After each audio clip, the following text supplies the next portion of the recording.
on voulait maintenant donner la parole à des parents qui ont assisté, impuissants, à la condamnation de leur fils. Christophe Glaise, journaliste sportif français de 36 ans, a été condamné il y a quelques jours en appel à 7 ans de prison en Algérie. Bonsoir à vous, Sylvie et Francis Godard.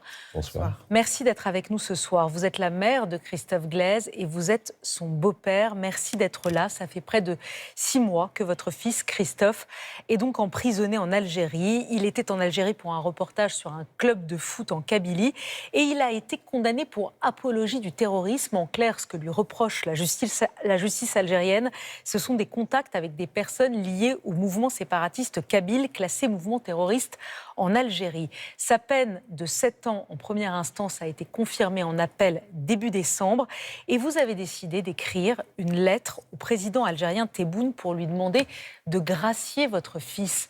Qu'avez-vous écrit dans cette lettre, madame ? J'ai fait appel à sa bienveillance et à sa clémence et à lui parler de ma détresse de mère. Votre détresse de mère, vous demandez cette grâce présidentielle aujourd'hui au président, alors même que Christophe Glaise s'est pourvu, lui, en cassation. Pourquoi cette demande de grâce en parallèle ? Parce que vous n'avez pas confiance en la justice algérienne ? Nous avons assisté à 9 heures de procès et ensuite nous avons entendu un verdict. Et donc, nous sommes maintenant fixés sur la manière dont se passent les choses. Donc, il est évident qu'on ne va pas repartir dans un processus judiciaire compliqué. On entre dans une nouvelle phase qui est une phase diplomatique. Alors, vous me demandez pourquoi la cassation dans ces conditions. La cassation, c'est une technique juridique qui va permettre, premièrement, à Christophe de pouvoir voir ses avocats quand ils le veulent et le temps qu'ils veulent. Deuxièmement, c'est une manière pour Christophe de refuser la sentence qui était prononcée. Et puis, troisièmement, la cassation peut à tout moment être levée. Donc l'important actuellement, c'est pas de poursuivre un procès en cassation, c'est d'utiliser cette technique juridique et maintenant d'œuvrer sur le plan diplomatique. Vous dites que la confirmation en appel de ces 7 ans de prison, 7 ans c'est terrible, a été un choc pour vous, mais pour lui aussi. Comment vous le savez ? Il vous l'a dit, il l'a dit à ses avocats ? Il a dit à ses avocats, nous on ne l'a pas revu après le procès, mais ses deux avocats lui ont rendu visite et ils ont dit que c'était effectivement une déflagration, mais qu'ensuite il voulait être à la hauteur de toute notre mobilisation et notre courage. Vous avez assisté à ces 9 heures d'audience, c'était terrible, vous étiez plein d'espoir, vous pensiez vraiment que ça allait être au moins réduit ou cassé, ça ne l'a pas été. Comment il était lui pendant les 9 heures d'audience ? Il nous a beaucoup regardé puisque depuis des mois, il ne nous voit plus.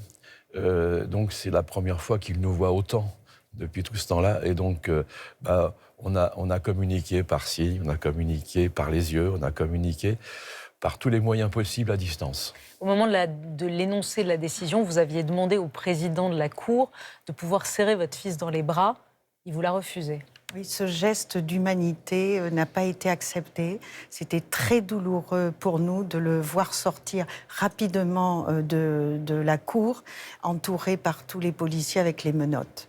Et il vous a regardé ? Il nous a regardés, il nous a, à tous les trois, avec sa compagne, envoyé un baiser pour nous dire qu'il allait tenir bon. Quelles sont en quelques mots ces conditions de détention aujourd'hui ? Ces conditions de détention à la prison de Tizi Ouzou sont correctes. Il partage la cellule avec un codétenu et il lui apprend à lire et à écrire le français. Il fait beaucoup de sport. Il a 2 heures de sport le matin dans une petite cour, 2 heures l'après-midi. Et on sait aussi que maintenant, il soigne et apprivoise des pigeons. C'est ça qu'ils vous ont dit. Et il y a une bibliothèque où il peut lire les livres, en français notamment. Vous avez été reçu jeudi dernier par Emmanuel Macron.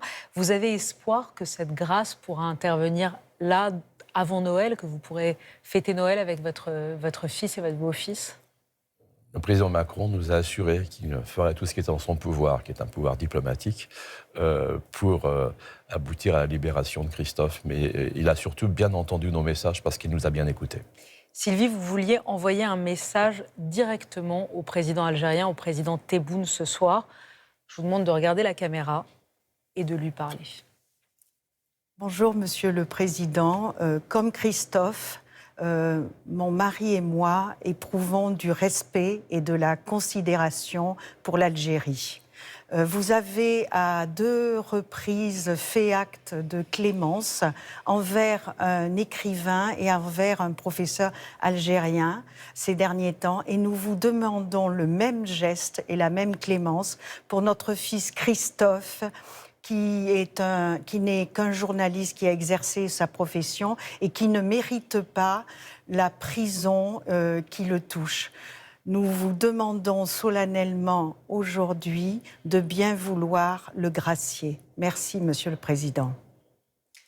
Merci à vous, Sylvie, et merci à vous, Francis Godard, d'avoir été avec nous pour cet appel que vous lancez donc ce soir au président Tebboune. La grâce pour votre fils Christophe Glaise. Merci infiniment. Merci.